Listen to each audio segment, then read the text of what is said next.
Good morning. Good morning, everyone here in conference room and participating remotely.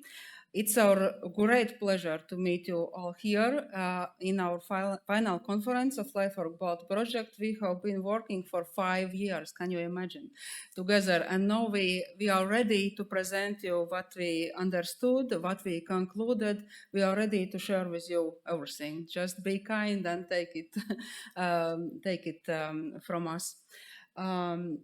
We have great people here in this region. We have great but sometimes tough nature, and we have also great ideas.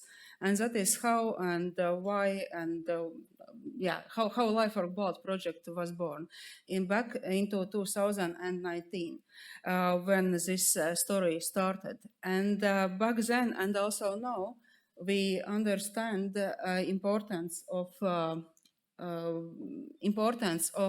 global perspectives as well as importance of regional data. And you may see in this slide that we have zoomed out our project territory.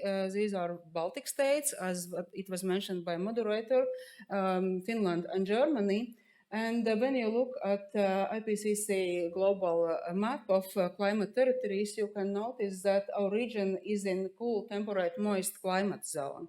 But when we zoom in, we can see different characteristics of temperate, of boreal, of hemiboreal features. And that is why that is why we are digging deeper. That is why we understand how important local and regional data are.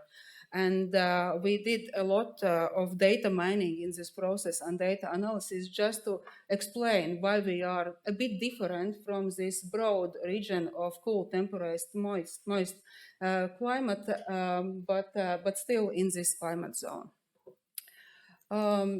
If I had to formulate in one sentence what Life Work Bold project is about, it is about finding better solutions, how to manage nutrient-rich organic soil, drained nutrient-rich organic soil in forestry and agriculture, to find better solutions to contribute positively towards climate change mitigation. It's not always so that organic soil contributes positively. It happens, it contributes negatively. And it's one of characteristics of organic soil. And you can see in this slide down below very unfortunate proportion of distribution of nutrient-rich organic soil in Europe and greenhouse gas emissions created by this area. And this disadvantageous proportion is 3% per area, creates about 25% of greenhouse gas emissions associated with sector of agriculture.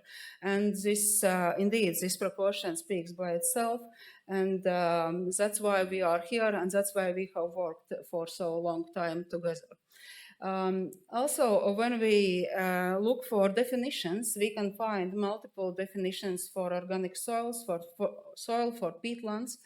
And IPCC guidelines give us very broad definition, and each country is invited to use their national definitions. And there are also very many names for peatland. You know, bogs, swamps, mares, etc.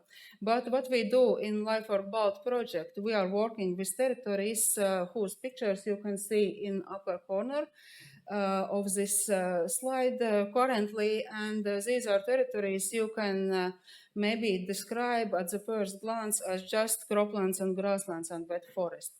If I may made very broad generalization, usually these are areas previously ground-fed bogs which were drained centuries ago, and now currently are used for these purposes of forestry and agriculture.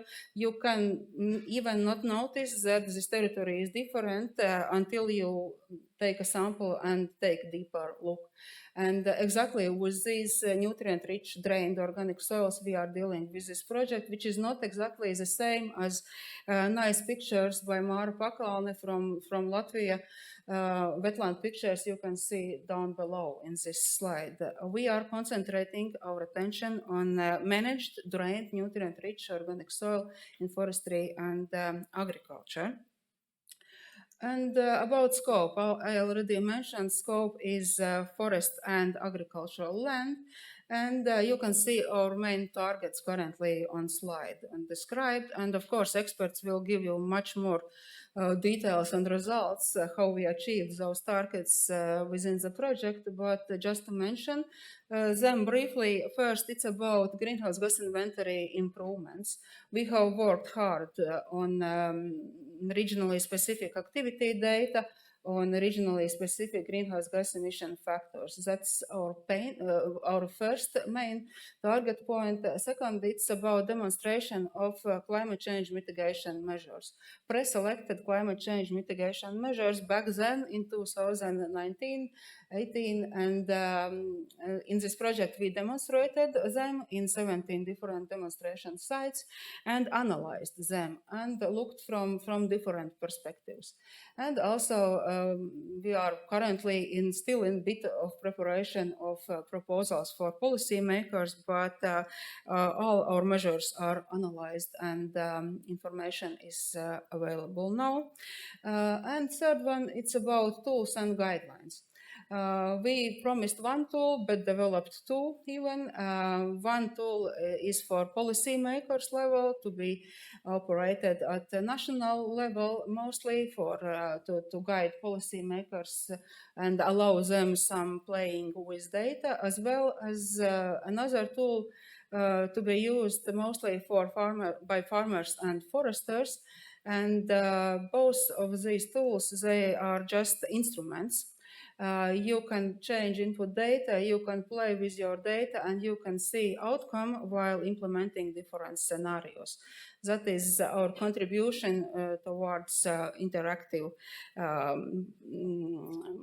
coming in of different players in this sector and allowing playing with data in the most positive way, just to analyze what would be the best solutions. And to conclude, in fact, my very brief introductory slides, the last one, and it is about sustainability. This is a very good and old concept from Brundtland's report back from 1984, and it's still valid, it's still very important, and all of this project is wrapped around this concept. And here we want to emphasize that there is environmental circle, of course, there is social circle, of course, and there is economic circle. And only in the middle, you can find sustainable long-term solutions. And that is what we did in this project. And that is our understanding of long-term sustainable solutions, to look where those circles overlap. Otherwise, you could lose your focus in different directions.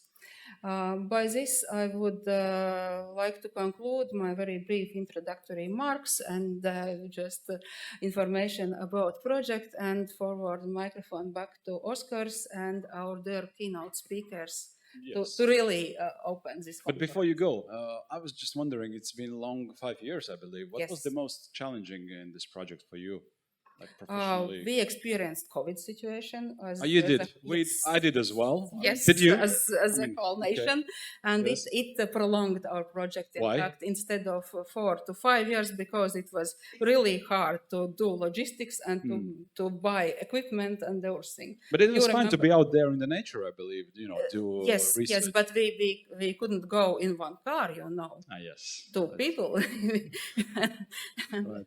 It seems like a long time ago, doesn't it? I mean, it's like something in the past, but it's just a few years. Okay, apart from that...